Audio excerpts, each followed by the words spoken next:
Fala pessoal, tudo bem? Bom, questão aí fala o seguinte: a figura abaixo mostra um quadrado e os pontos médios de cada um dos lados, traçando os segmentos que unem cada ponto médio aos dois vértices do lado oposto do quadrado, forma-se a estrela que está sombreada na figura a seguir. Ele pede a área da estrela representa que porcentagem da área do quadrado. Bom, galera, eu tenho um quadrado aí e nesse quadrado a gente tem desenhado uma estrela, tá? Observe que ele não me deu a medida do lado desse quadrado. Tá dominado? Beleza. O que ele quer? Ele quer descobrir qual é a percentual que a área da estrela representa em relação à área do quadrado. Então a gente tem uma relação aí de proporcionalidade, né? De forma que a nossa resposta vai ser um número percentual e não um valor de área. Devido a isso, a gente pode trabalhar com a informação dessa maneira, né? Com o nosso lado medindo L, tá? Porém, eu acho que fica mais fácil, ficar mais visível, você trabalhar com valor numérico. Então, já de início, eu vou botar aqui, ó, considerando, eu vou dar um valor para esse L, tá? Então, eu vou considerar o nosso L igual a, não sei, 2 unidades de comprimento. Então, veja, isso aqui é uma consideração que eu estou fazendo e você vai ver que ao decorrer do problema isso não vai ter nenhuma complicação para a gente, tá? Na verdade, vai facilitar um pouco as contas. Então, o nosso lado ele mede 2 unidades de comprimento. Por que você escolheu 2, Felipe? Porque eu sei que eu tenho pontos médios, então em algum momento eu terei que dividir esse lado em 2 partes. Se eu chamasse de 1, depois vai ficar 0,5, 0,5. Eu acho que não seria muito simples, tá? Prefiro trabalhar com 2, quando eu dividir vai ficar 1 em 1. São números mais bonitinhos para a gente trabalhar. Bom, qual é o desafio aqui? É descobrir a área da estrela. Porém, ao invés de descobrir a área sombreada, eu vou descobrir a área branca. Caso você esteja visualizando aí, a área branca vai ser justamente a área desses triângulos que ficam, né, sobrando. Então, a gente tem esse triângulo aqui que eu pintei de verde, tem esse outro triângulo aqui, e assim vai indo. Esses triângulos são justamente aquilo que não está sombreado. E eu sei calcular a área de triângulo, então eu vou trabalhar com esses triângulos, porque se eu descobrir a área de um desses triângulos, eu vou acabar descobrindo a área de todos os demais triângulos, porque todos eles são iguais, tá? São congruentes. Então, basicamente, o que eu tenho que fazer é descobrir a área de algum desses triângulos, tá beleza? Então, vamos descobrir isso aqui. Bom, para descobrir a área de algum desses triângulos, eu vou focar nesse triângulo aqui de baixo. Eu fiz um desenho, tá? Eu dei uma limpada nele. Eu estou trabalhando só com o segmento DM, que eu chamei, e o AN, tá? Esse DM e o AN se interceptam no ponto P. E a gente quer descobrir a área desse triângulo aqui, tá beleza? Show. O que eu sei sobre esse triângulo? Bom, galera, eu sei que, já que isso aqui é N, né, o ponto médio, ele divide o lado em 2 partes de 1. A gente sabe que o ponto M, por sua vez, também divide o lado em 2 pedaços valendo 1. E a gente pode descobrir também quanto mede o segmento AN fazendo uma relação de Pitágoras, né? Então, olha só, eu vou falar aqui, ó, uma relação de Pitágoras, tá? Vou trabalhar com Pitágoras nesse triângulo retângulo. Então, a gente vai ter o seguinte, a gente vai ter que o nosso AB ao quadrado mais o nosso BN ao quadrado vai ser igual ao nosso AN ao quadrado. Tá? Fiz um Pitágoras naquele triângulo ali. Então, a gente vai ter que 1 ao quadrado, né? Que é o nosso AB, 2 ao quadrado, mais 1 ao quadrado é igual a AN ao quadrado. E com isso, a gente vai concluir que o nosso AN, ele mede raiz de 5. Lembrando que aqui a gente está trabalhando com unidades de comprimento. Tá? Então, já descobri a medida dessa hipotenusa, que essa hipotenusa ela mede raiz de 5. Tudo bem. Então, eu já sei que o nosso AN, raiz de 5. Tá. Agora, o que eu quero que você visualize? Vamos tentar visualizar aqui esse outro triângulo retângulo que eu tenho aqui. Reparem que esse outro triângulo retângulo vai ter um cateto medindo 1 e vai ter um outro cateto medindo 2, né? E se você reparar aqui, continua sendo um ângulo reto. Só um minuto aqui que eu vou acertar o meu 2, que ficou ruim. Reparem que esse segundo triângulo retângulo, ele é congruente ao primeiro, tá? Eles são iguais, né? Logo, se eles são congruentes, eles compartilham os mesmos ângulos. Então, olha que interessante. O ângulo oposto ao 1, que eu vou chamar de θ, E o ângulo oposto ao 2, eu vou chamar de alfa. Olha para o triângulo aqui agora, assim. O ângulo oposto a 1, eu vou chamar de θ. Então, esse pedaço aqui, ó, θ. E o ângulo oposto ao lado 2, eu vou chamar de alfa. Então, olha só o que eu fiz. Eu tracei as medidas para observar que esse triângulo tem os mesmos lados que esse, logo eles são congruentes. E a partir disso eu desenhei os ângulos, tá?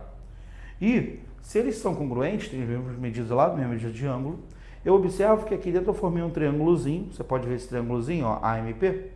E olha só que interessante, como eu sei que alfa mais θ são ângulos complementares, porque junto com 90 graus formam 180, eu posso concluir que esse ângulo aqui, ó, é um ângulo de 90 graus. Logo, eu concluo que esse triângulo aqui, APM, não é um triângulo qualquer, é um triângulo retângulo. E isso ajuda a gente a calcular coisas aí, tá? Tudo bem até aqui? Então, veja, tracei os ângulos, tracei os lados e defini que esse triângulo é um triângulo retângulo. Bom, qual é o meu desafio agora? Meu desafio é descobrir os valores dos catetos desse triângulo retângulo. E para isso, eu vou recorrer aí às relações de semelhança, tá? Eu vou chamar esse cara aqui de x, eu vou chamar esse cara aqui de y, que são o valor dos nossos catetos. Tá. Felipe, como é que você vai fazer semelhança? Bom, se esse cara tem os mesmos ângulos que o grandão, então eu vou fazer que o triângulo AMP, então ó, o triângulo A, deixa eu só fazer embaixo aqui, né? O nosso triângulo AMP, ele é semelhante ao nosso triângulo ABN. Porque ele possui os mesmos ângulos, tá? Isso aqui, ó, sinal de semelhança, beleza? Bom, se esses triângulos são semelhantes, então eu vou falar o seguinte. O lado oposto ao ângulo θ, no grande, é 1, está para o lado oposto ao ângulo θ no pequeno, é y. O lado oposto ao ângulo reto no grande é a raiz de 5. E o lado oposto ao ângulo reto no pequeno é 1. Então, com isso, a gente termina concluindo que o nosso y é 1 sobre raiz de 5, unidade de comprimento. Isso aqui, tá? Se você não colocar o decorrer da questão, não vai significar perda de pontos, tá? Então, fica tranquilo. Beleza. Agora, eu fiz isso aqui para descobrir o y. Vou fazer a mesma coisa para x, tá? O lado oposto ao ângulo alfa no grande é 2. Vai ficar assim, ó. 2 está para o lado oposto ao ângulo alfa no pequeno é x. O lado oposto ao ângulo reto no grande é raiz de 5. O lado oposto ao ângulo reto no pequeno é 1, tá? Então, reparem que eu formei uma outra razão. E, da mesma maneira, se você isolar, você vai ter que o x é igual a 2 sobre raiz de 5, unidade de comprimento. Beleza? Então, veja, acabamos de descobrir o nosso y e acabamos de descobrir o nosso x. E com isso a gente começa a encaminhar aí para a resolução final dessa questão. Bom, o que eu quero? Eu quero descobrir a área desse triângulo aqui. E a área desse triângulo aqui vai ser a área de um triângulo retângulo. Então, vamos fazer o seguinte, vou mudar de lado.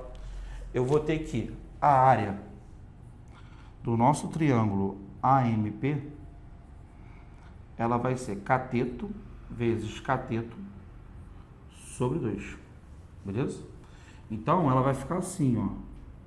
Vai ficar 1 raiz de 5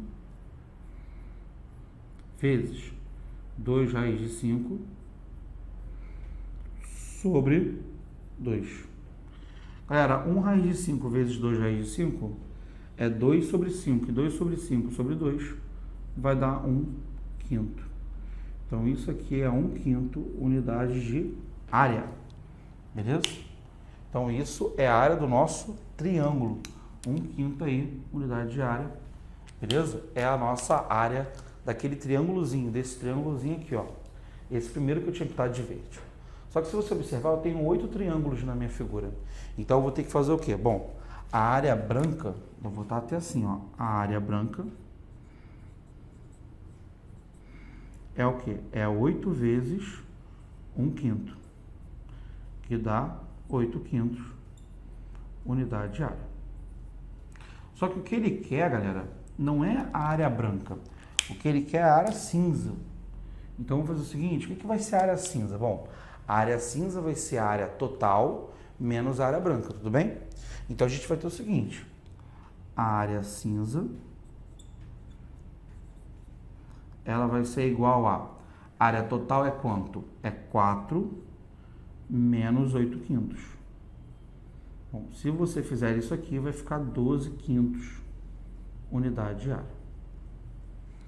Agora sim, nos encaminhando aí para terminar a questão, se você quer calcular o percentual que essa área cinza representa do quadrado, você pode fazer uma regra de 3, né? Você pode falar que 4 unidades de área está para 100%, 12/5 está para x, tá? Você pode fazer assim, ou você pode simplesmente fazer o seguinte, né? Você pode, caminhando aqui para a solução, pegar o 12/5, dividir por 4, multiplica por 25 em cima, 25 embaixo, isso aqui vai ficar 60%, ou também conhecido como 60%. E aí, isso aqui vai ser a nossa solução, vai ser a nossa resposta, tá? Então vejam, uma questão aí trabalhosa, tá? Uma questão que deu um pouco de trabalho. Esse era um caminho que a gente chama de caminho, né, de método destrutivo. Então a gente calcula aquilo que a gente não quer e depois a gente retira do total. O total era a área do quadrado. Lembra que eu considerei inicialmente que o meu lado era igual a 2, tá? Isso não fez diferença nenhuma. Se você considerar igual a 4, a resposta vai ser a mesma. 60% é um percentual. Isso não vai fazer diferença, tudo bem? Galera, espero ter ajudado vocês e até a próxima.